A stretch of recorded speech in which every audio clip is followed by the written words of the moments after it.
अगर आप बिगिनर हैं और शेयर मार्केट में एश्योर्ड प्रॉफिट अर्न करना चाहते हैं तो इस वीडियो को पूरा देखिए। वीडियो के एंड में मैं बताऊंगा कि कैसे आप शेयर मार्केट से एश्योर्ड प्रॉफिट अर्न कर सकते हैं। नमस्कार दोस्तों। एक कंपैरिजन करते हैं जहां उदाहरण के लिए हमारे पास दो व्यक्ति हैं। एक का नाम जय और दूसरे का नाम विजय। अब इनका फाइनेंशियल सिनेरियो देखते हैं जहां जय की उम्र 24 साल और विजय की उम्र भी 24 साल है। जय कमाता है 35,000 हर महीने और विजय भी कमाता है 35,000 हर महीने। दोनों ही अपनी सैलरी का 20% यानी 7-7 हज़ार रुपये निकाल के कहीं ना कहीं इन्वेस्ट कर देते हैं और बाकी पैसा खर्च कर देते हैं।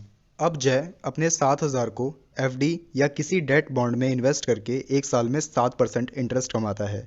वहीं दूसरी तरफ विजय अपने 7,000 को 5 मिनट की रिसर्च करके एक कंपनी के शेयर में इन्वेस्ट कर देता है और एक साल के बाद उसकी इन्वेस्टमेंट पे उसको 18% रिटर्न मिलता है। तो दोस्तों ये तो हमें साफ दिख रहा है कि जय ने 7% और विजय ने 18% रिटर्न एक साल में कमाया। पर नहीं, सच तो ये है कि जय ने 1% का लॉस किया है और विजय ने 10% का प्रॉफिट। तो अगर आप सोच रहे हैं कि ऐसा कैसे हो सकता है, तो आपको ये पता होना चाहिए कि हमारे देश में इन्फ्लेशन यानी महंगाई हर साल 8% से बढ़ रही है। तो जहां आपको एक तरफ सेविंग अकाउंट 4% का इंटरेस्ट देते हैं, वहीं फिक्स डिपॉजिट 7 से 8%, डेट बॉन्ड 5% और करंट अकाउंट पे तो आपको 0% इंटरेस्ट मिलता है। वहीं दूसरी तरफ अगर मैं बात करूं म्यूचुअल फंड की, तो वहां पे आपको एवरेज रिटर्न 12 से 16% हर साल मिल जाता है। और वहीं अगर मैं बात करूं शेयर मार्केट की, तो एवरेज 20 से 60% तक आपको रिटर्न मिल सकता है। अभी इंडिया में सिर्फ 4% लोग शेयर मार्केट में इन्वेस्ट करते हैं। वहीं यूएस में ये आंकड़ा 55% है। यूनिवर्सिटी ऑफ कैलिफोर्निया के अकॉर्डिंग इंडिया में जून 2020 के बाद लोगों का शेयर मार्केट की तरफ इंटरेस्ट बहुत देखा गया है, बहुत ज़्यादा बढ़ा है। तो ये साफ है कि दोस्तों अगर हम अभी से शेयर मार्केट में इन्वेस्ट करेंगे तो आने वाले टाइम में आप करोड़ों अर्न कर सकते हैं। पर यहाँ बहुत बड़ी प्रॉब्लम है, क्योंकि देश के बाहर जब बच्चा अपनी पहली सैलरी कमा के लाता है तो उसको बोला जाता है इन्वेस्ट करो। वहीं हमारे देश में बोला जाता है कि सेव करो, जहाँ सालों से चलते आ रहे ऑप्शन जैसे गोल्ड या एफडी में सेव करके पैसे को जलाया जा रहा है। क्योंकि हमारे देश में अभी भी शेयर मार्केट को जुआ या गैम्बलिंग कहा जाता है। और इसका कारण साफ है, क्योंकि शुरुआत से ही लोग टिप और सजेशन पे कंपनी में इन्वेस्ट करते हैं। पर टिप तो दोस्तों सिर्फ रेस्टोरेंट में ही मिलती है। तो चलिए दोस्तों, आज मैं आपको बताऊंगा शेयर मार्केट से एश्योर्ड प्रॉफिट कमाने का तरीका। बड़े बड़े इन्वेस्टर या शेयर मार्केट के एजेंट आपको यह फॉर्मूला नहीं बताएंगे। आसान भाषा में समझते हैं, आप सब्जी मंडी जाते हैं, वहां आपने पूछा भैया आलू कितने के दिए, तो आलू वाला बोलेगा 20 रुपए किलो। तो आप उससे नेगोशिएट करोगे, आपने बोला 15 रुपए किलो, फिर आलू वाला बोलेगा आपका ना मेरा 18 में ले लो। तो जब मंडी में सब्जी की सप्लाई कम और डिमांड ज़्यादा होती है तब भाव बढ़ जाता है।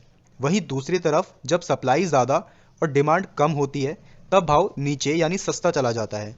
इसी तरह शेयर मार्केट की मंडी एनएसई यानी नेशनल स्टॉक एक्सचेंज और बीएसई बॉम्बे स्टॉक एक्सचेंज है।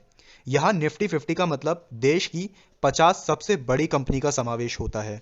निफ्टी 50 का ग्राफ देखकर हम समझ सकते हैं कि शेयर मार्केट में कंपनी के शेयर का भाव महंगा है या सस्ता।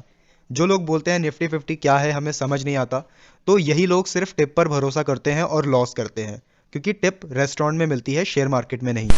तो चलिए दोस्तों, चलते हैं अपनी कंप्यूटर स्क्रीन पर और देखते हैं कि कैसे आप शेयर मार्केट से एश्योर्ड प्रॉफिट अर्न कर सकते हैं। तो चलते हैं गूगल पे सर्च करते हैं निफ्टी 50। तो आपको अब पता ही होगा कि निफ्टी 50 क्या होता है और वो कैसे काम करता है। जैसे ही हम निफ्टी 50 टाइप करेंगे गूगल में तो हमारे सामने ये आज का ग्राफ आ जाएगा। यहाँ पे हमें ऊपर तो 5 साल का आपको ग्राफ सेलेक्ट करना है और यहाँ पे आपको देखना है कि निफ्टी 50 किस टाइम पे सबसे नीचे गया था। तो जैसा कि आप देख पा रहे हैं 2020 में निफ्टी 50 का जो लोएस्ट प्राइस था वो 8,000 पे था।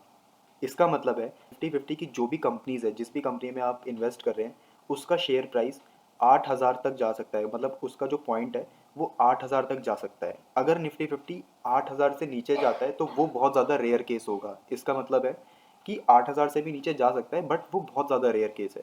तो मिनिमम 8,000 पॉइंट है। तो जब भी आपका ग्राफ या फिर निफ्टी 50 का जो ग्राफ है वो 8,000, 9,000, 10,000, इवन 11 या 12,000 तक भी है, तो आपको ज़्यादा से ज़्यादा अपना पैसा इन्वेस्ट करना चाहिए।